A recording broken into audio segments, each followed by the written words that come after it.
नमस्कार दोस्तों, एक बार फिर से स्वागत है आपका अपने यूट्यूब चैनल फ्री स्टडी पर। आज की वीडियो में हम डिस्कस करेंगे यूनिट नंबर 2।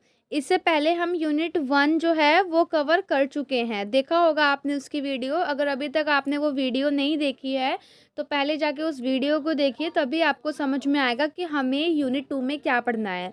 अब आपको ये समझ में आएगा कि यूनिट 2 पढ़ना है। काफ़ी सारे बच्चों को तो ये ही नहीं पता होगा कि बुक का नाम क्या है। देखिए, बुक का नाम है ancient and medieval Indian political thought, यानी कि हमें एंशिएंट टाइम का और मिडिएवल टाइम के जो विचारक रहे हैं, जो भी विचार उन्होंने दिए हैं पॉलिटिकल एज अ मतलब राजनीतिक विचार उनके पढ़ने हैं कि क्या क्या विचार रहे हैं। ठीक है, एंशिएंट टाइम का और मिडिएवल टाइम के।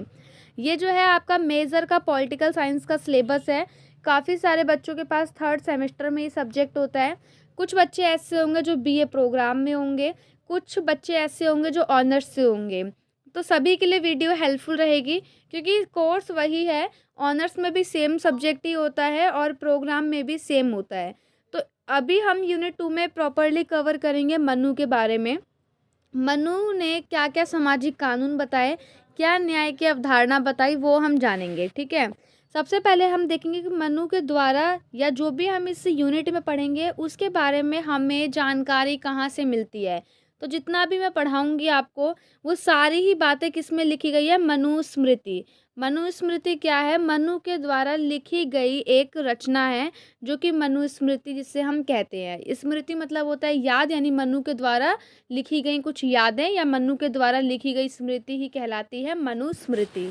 जो भी हम पढ़ेंगे वो सारा कुछ मनुस्मृति में लिखा है, उसी के बिहाफ पर हम लोग पढ़ने वाले हैं। काफ़ी सारे बच्चों के माइंड में डाउट रहता है कि हम जो पढ़ रहे हैं क्या इसका प्रमाण क्या है, तो मनुस्मृति ही इसका प्रमाण है। मनुस्मृति से हम पढ़ेंगे कि मनु ने अपनी मनुस्मृति में क्या क्या जो है पॉलिटिकल थॉट दिए हैं, वो सब हम इस वीडियो के अंदर जानेंगे। लेकिन अभी तक अगर चैनल को सब्सक्राइब नहीं किया तो चैनल को सब्सक्राइब ज़रूर करिए, वीडियो को लाइक करिए, और आगे आने वाले यूनिट अगर आपको चाहिए तो कमेंट करो। इसके अलावा अगर आपको कोई और सिलेबस की वीडियो चाहिए किसी और कोर्स की, तो वो भी आप कमेंट करके बता सकते हो। एक और डाउट रहता है बच्चों का नोट्स को लेकर के, तो नोट्स वगैरह जो है आपको टेलीग्राम पर फ्री ऑफ कॉस्ट प्रोवाइड किए जाएंगे। जो टेलीग्राम का लिंक है आप सर्च कर सकते हैं, फ्री स्टडी DM23 करके सर्च कर लेना, आगे फ्री स्टडी लिख लेना। नहीं मिलता है तो वीडियो का जो डिस्क्रिप्शन है उसमें लिंक मिल जाएगी, उसको ज्वाइन कर लेना। ठीक है, फिलहाल टॉपिक ख़त्म करते हैं, आगे देखते हैं कि मनु ने अपनी स्मृति में क्या क्या बातें कही है। सबसे पहले मैंने आपको बताया कि जो मनुस्मृति है वो मनु के द्वारा रची गई एक पुस्तक है। मनुस्मृति से हमें समाज के बारे में जानकारी मिलती है। मनु ने देवीय सिद्धांत पर बल दिया है। देवीय सिद्धांत का मतलब होता है कि राज्य का जो निर्माण है वो देव के द्वारा किया गया है और देव ही इस राज्य को चलाएंगे। देव का अर्थ यहाँ पे राजा से है, यानी कि देवों के द्वारा ही राज्य का निर्माण किया गया है, और जो इसको चलाएगा, जो राज्य को चलाएगा वही देव है। और राज्य को कौन चलाता है? राज्य को राजा चलाता है। साथ ही मनु ने सदाचारी जीवन की बात भी कही है।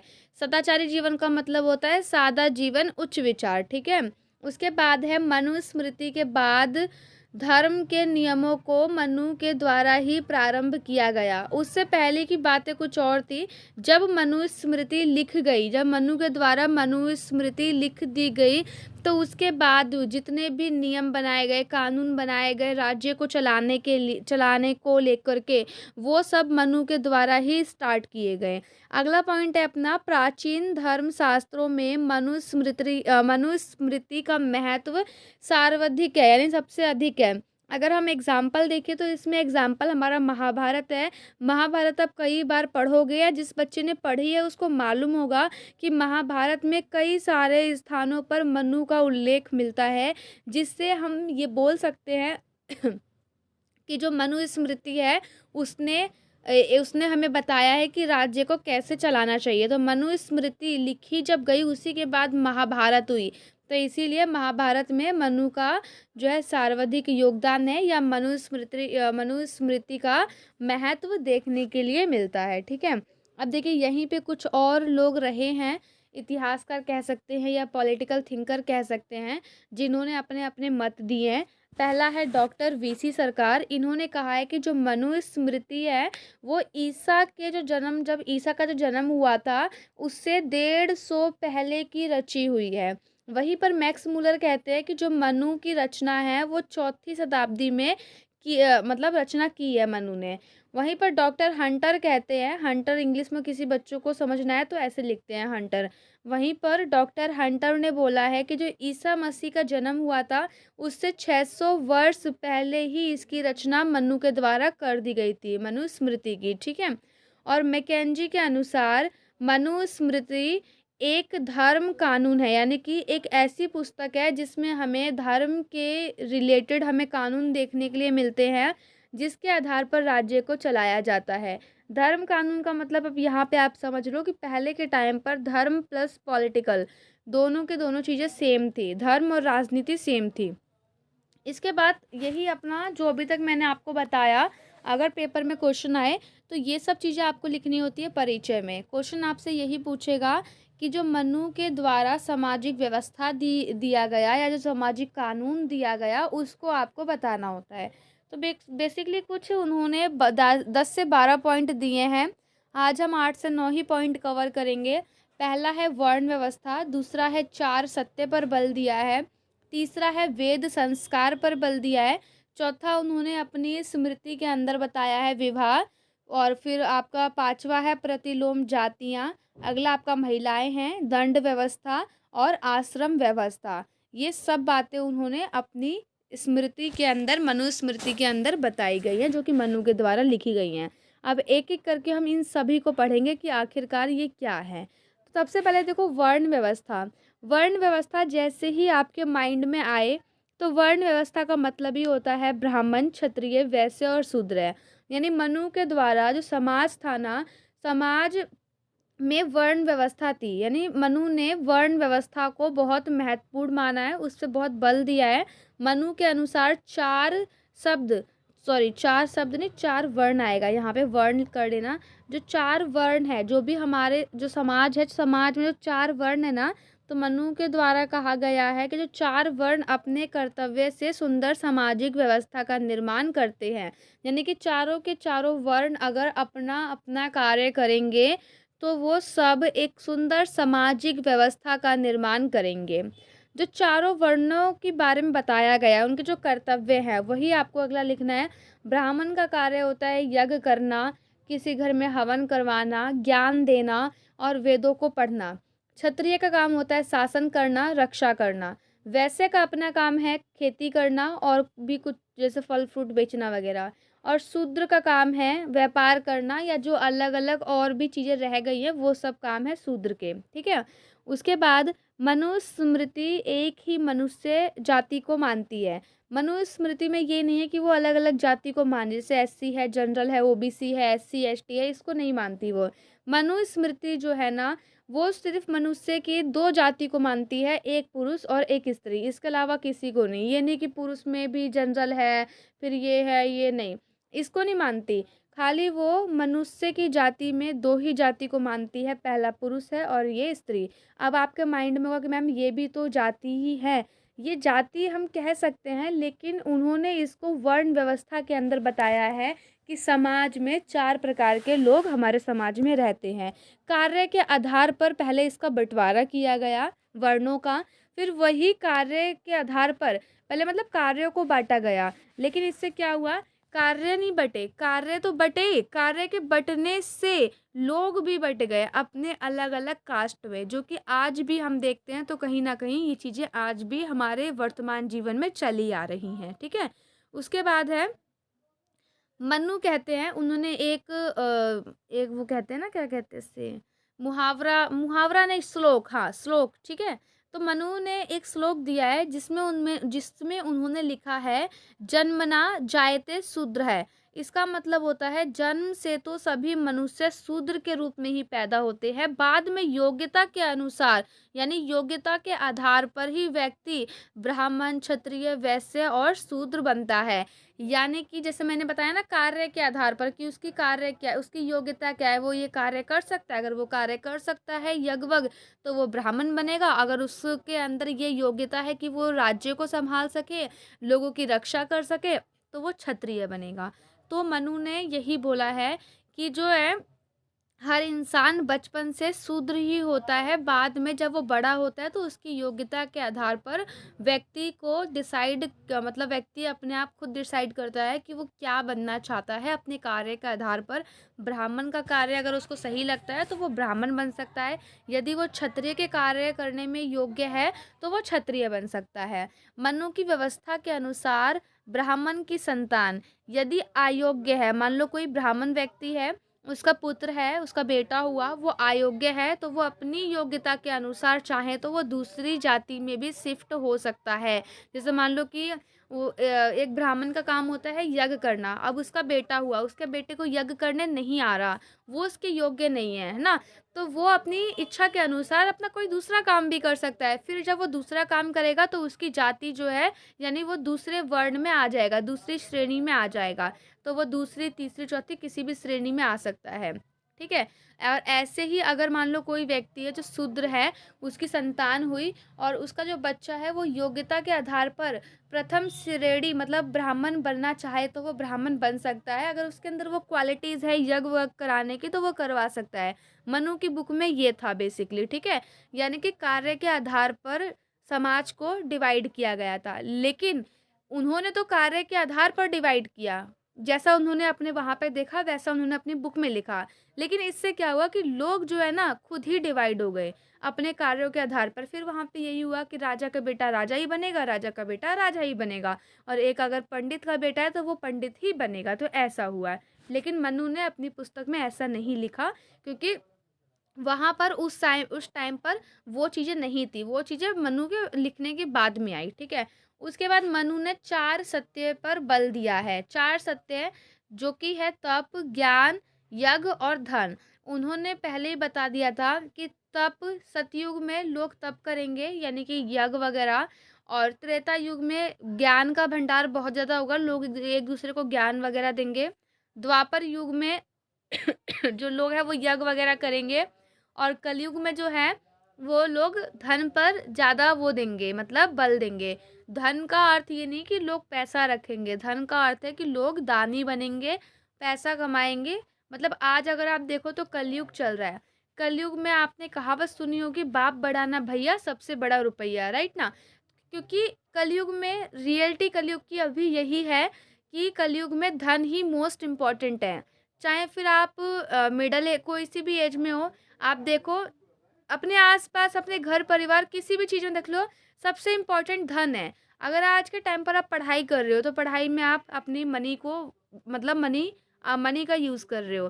पढ़ क्यों रहे हो? मनी कमाने के लिए, पैसा कमाने के लिए, है ना। पैसा क्यों खर्च कर रहे हो? पढ़ने के लिए। पढ़ क्यों रहे हो? पैसा कमाने के लिए। तो वो सब आसपास में, धन के आसपास में ही लोग घूमते रहते हैं। अब वैसे इज्जत वगैरह की बात करें तो आपको पता है आज के टाइम पर कि घर परिवार हो जिसके पास ज़्यादा पैसा होता है, लोग उसी की इज्जत करते हैं, है ना। उन्होंने इन 4 सत्य पर बल दिया है। अगला जो टॉपिक है वो है वेद संस्कार के बारे में। वेद संस्कार का मतलब होता है जो हमारे जो वेद है, जैसे ऋग्वेद है, अथर्ववेद है, यजुर्वेद है, सामवेद है, उनका उनके मतलब उनका जो नियम है, वेदों के जो नियम है उनका पालन करना ही वेद संस्कार कहलाता है। तो वेद संस्कार का अर्थ है जो भी हमारे श्रेणी जो है हमारे समाज की, जो समाज को वर्गों में डिवाइड किया गया है, चाहे वो ब्राह्मण हो, क्षत्रिय है, वैश्य या शूद्र हो, वो सभी वेदों के अनुसार ही चलेंगे, यही कहलाता है वेद संस्कार। सभी को वेदों के अनुसार ही कार्य करने चाहिए। वेदों के अनुसार जो भी कार्य है आप इसमें भी लिख सकते हो सेम, कोई दिक्कत नहीं। वेदों के अनुसार ब्राह्मण का कार्य ये है और क्षत्रिय का कार्य ये है, इस टाइप से आप लिख सकते हो अपने आंसर राइटिंग को और बड़ा करने के लिए। उसके बाद आप लिखोगे वेदों के अनुसार जो 4 भागों में वर्णों को बांटा गया है, समाज को जो बांटा गया है, तो उसमें ये बोला गया है कि जो ब्राह्मण की उत्पत्ति है वो ब्रह्मा जी के मुख से हुई है। क्षत्रिय की जो उत्पत्ति है वो ब्रह्मा जी की भुजाओं से हुई है, वैश्य की जो उत्पत्ति है वो ब्रह्मा की कमर से हुई है, और शूद्र की उत्पत्ति ब्रह्मा जी के पैरों से हुई है। ये सब कहाँ पे लिखा है? ये वेदों में लिखा है। तो वेद संस्कार का मतलब यही है कि जो वेदों में नियम कानून है उसका पालन करना, सारे नियम को फॉलो करना, जो भी हमारी ड्यूटीज़ हैं, जो भी हमारे कर्तव्य हैं उसको सही से करना, ठीक है। उसके बाद यहाँ पे कहीं-कहीं पे देखना शूद्र गलत लिखा होगा, वो चीज़ आप ठीक कर लेना। शूद्रों के पास ना वेदों को पढ़ने का अधिकार नहीं था। साथ ही उनके पास धन को इकट्ठा करने का, जो मनी जो कलेक्ट करके आज के टाइम पर हम लोग रखते हैं, वो भी उनके पास अधिकार नहीं था। लेकिन हम जो ये पढ़ रहे हैं वो एंशिएंट और मिडिएवल टाइम का पढ़ रहे हैं। तो आप ये मत सोचो कि अभी तो हम लोग रखते हैं, जैसे मान लो कि जो कोई भी नीची कास्ट का होता है, पहली बात तो कास्ट वगैरह कुछ होते नहीं है, लेकिन समझने के लिए चलो, समझने के लिए चलो, जो एससी है, एसटी है, या जो भी है, उनके पास पहले ये राइट नहीं थे कि वो अपने मनी को कलेक्ट करके या अपना बचा बचा के संभाल कर रख सके।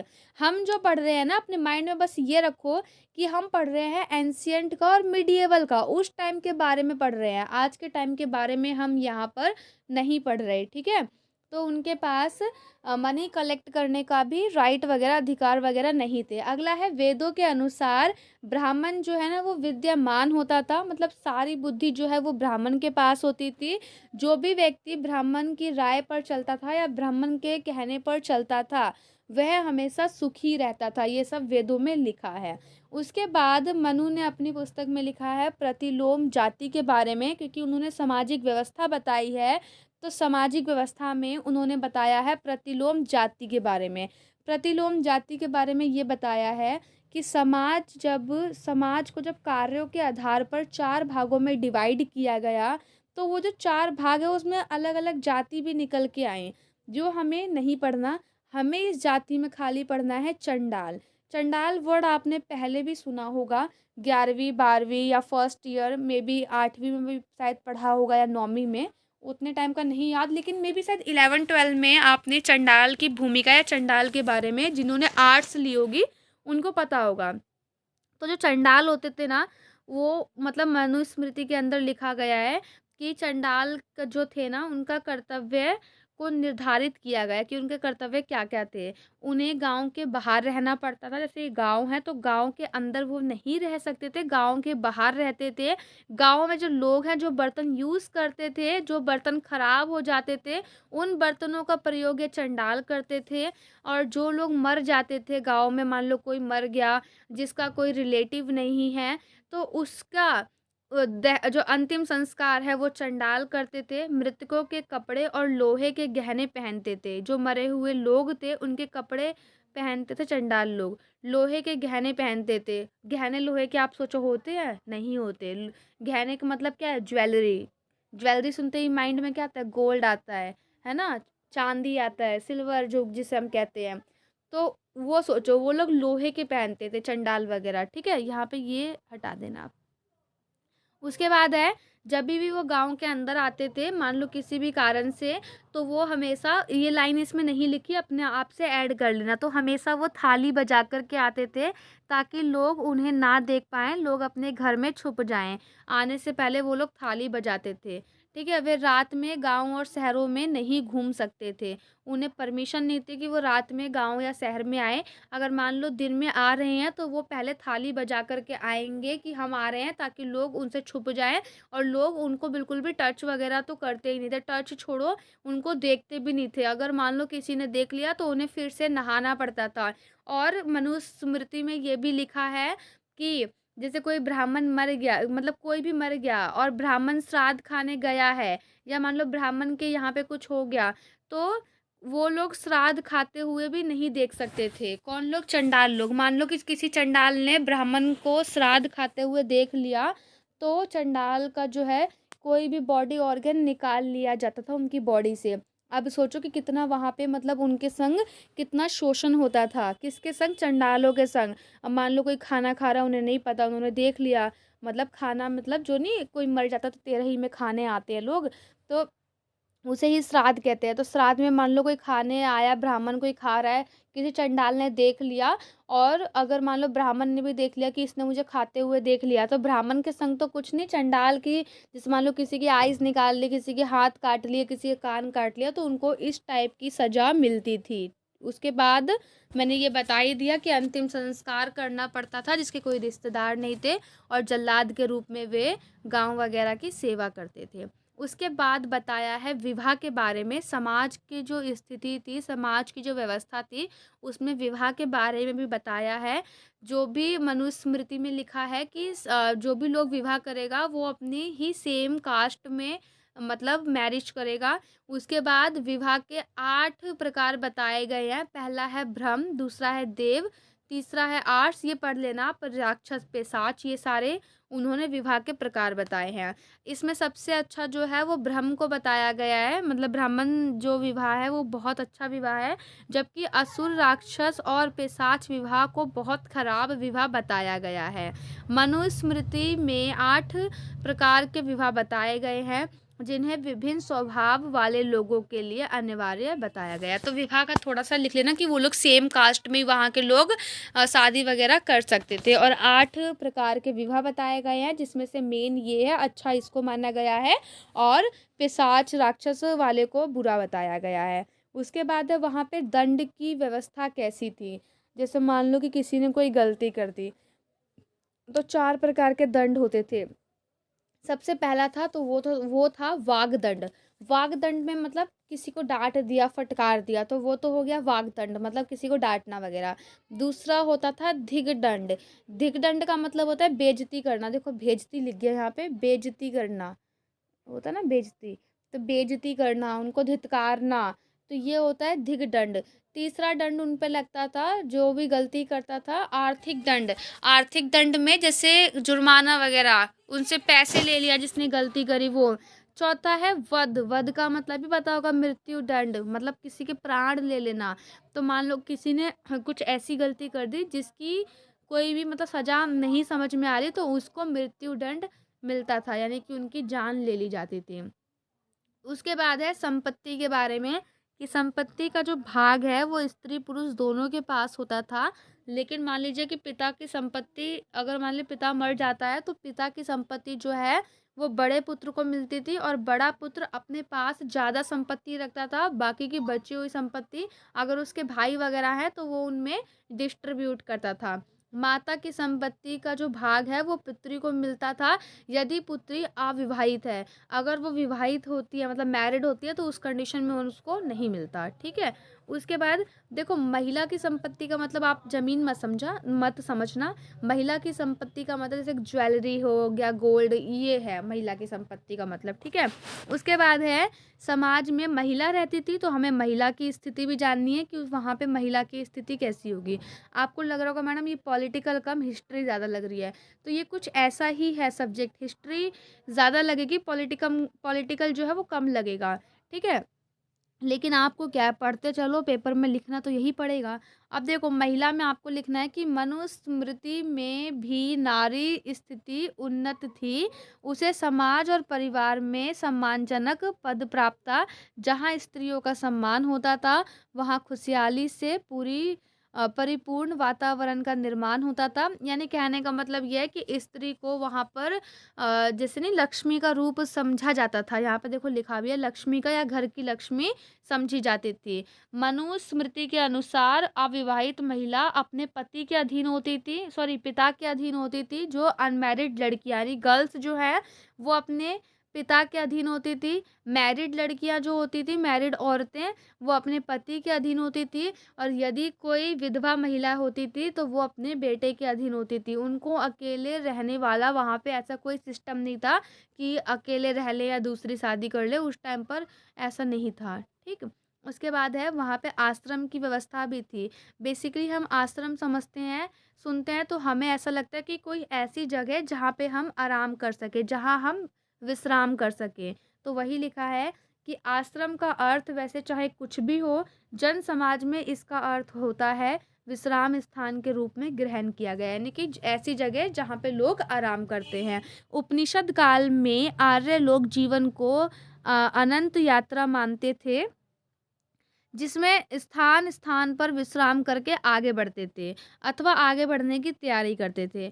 वो लोग जो आश्रम व्यवस्था है ना, बेसिकली वो मोक्ष के लिए होती थी, क्योंकि उसमें ये बोला गया था वैदिक व्यवस्था में या वैदिक काल में कि एक मनुष्य की आयु जो है ना वो 100 वर्ष होगी और उसे 4 भागों में मतलब 25 25 25 25 करके उसे बांटा गया है मनुष्य की आयु को। और मनुष्य अपनी आयु के अनुसार, जैसे मान लो अगर उसकी आयु 0 से 25 है तो वो ब्रह्मचार्य आश्रम में रहेगा। ब्रह्मचार्य आश्रम आप इसको भी डीपली पढ़ोगे तो समझ में आएगा। यानी ब्रह्मचार्य आश्रम होता है कि स्कूली शिक्षा, पढ़ना लिखना, घर के काम वगैरह। और अगर उसकी जो एज है वो 25 से 50 साल है तो वो अपना जो घर का आश्रम है, गृहस्थ आश्रम, मतलब कि घर की ज़रूरतें पूरी करना, शादी करना, मतलब ये ठीक है। तो 25 से 50 में ये था। उसके बाद था वन्य, यहाँ पे वन्य है, वनप्रस्थ आएगा। अगर उसकी एज 50 से 75 होती थी तो वो अपने घर को छोड़कर वन की ओर ज्ञान पाने के लिए चला जाता था, मोक्ष पाने के लिए। अगर और उसके बाद जब उसकी एज 75 से 100 होती थी तो वो इस दुनिया से संन्यास ले लेता है। ठीक है, तो यही 4 चीज़ें बताई गई है। 4 आश्रम के बारे में बताया गया है, जिसे 25-25 करके 4 भागों में बाँटा गया है, वही लिखा है। ठीक है? ये तो आपने समझा कि ये उस टाइम वहाँ की वर्ण व्यवस्था थी। मनुस्मृति की बुक में वर्ण व्यवस्था बताई गई है। उसके बाद है आलोचना। देखो आलोचना मैंने भी सही से इसमें शायद लिखा नहीं, मैं इसको ना ठीक कर दूँगी। देखो पहले जो आलोचना की गई है वो भीमराव अंबेडकर द्वारा मनुस्मृति की आलोचना की गई है। यानी कि जो मनुस्मृति जो बुक है उसका दहन कर दिया गया है। दहन मतलब जला दिया गया है और जलाकर ही भीमराव अंबेडकर ने संविधान का निर्माण किया है। क्योंकि भीमराव अंबेडकर का मानना भी सही था। उन्होंने ऐसा बोला कि जो वर्ण व्यवस्था है ना, ये समाज में नहीं होनी चाहिए। अगर वर्ण व्यवस्था रहेगी तो हमारे देश में, हमारे राज्य में कभी भी समानता नहीं रहेगी, इक्वालिटी नहीं रहेगी, लोगों को बराबर का सम्मान नहीं मिलेगा। तो पहला है वर्ण व्यवस्था।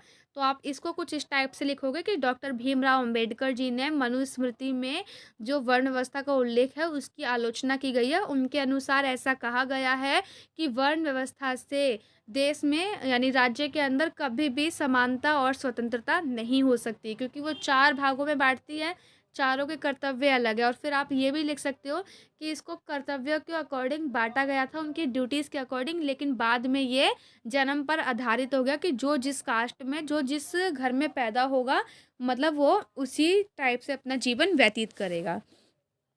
उसके बाद है ब्राह्मण का स्थान जो है वो प्रथम श्रेणी में रखा गया है। तो ये भी कहा है किसने? इन्होंने ही, भीमराव अंबेडकर जी ने, कि इसमें जो ब्राह्मण का जो स्थान है वो प्रथम श्रेणी में रखा गया है। ये चीज़ गलत है। सारे ही वर्ग जो है अपने आप में उच्च होते हैं, क्योंकि ऊंच नीच ऐसा कुछ होता नहीं है, सभी भगवान की संतान है।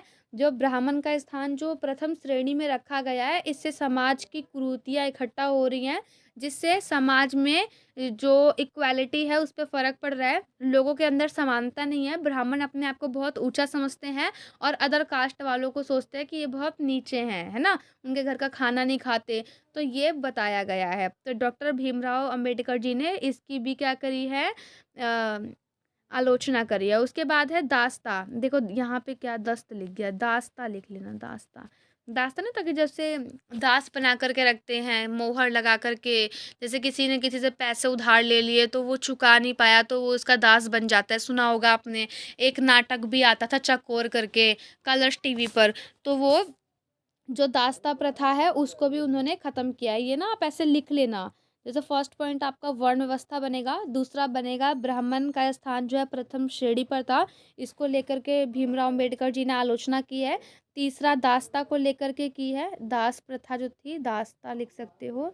उसके बाद है अंतर्जातीय विवाह का समर्थन किया है उन्होंने, कि कोई भी अपनी मर्जी के अनुसार शादी कर सकता है। ऐसा नहीं है कि वो अपनी जाति के अंदर ही करेगा। अगर वो उनको इंटर कास्ट मैरिज करनी है तो वो कर सकते हैं। लेकिन आज आप देखोगे ना, कलयुग का दौर ही ऐसा है, अगर आपके आसपास पड़ोस में 10 शादी है तो 10 में से 8 शादी तो लव मैरिज ही हो रही है और 2 है जो अरेंज मैरिज है।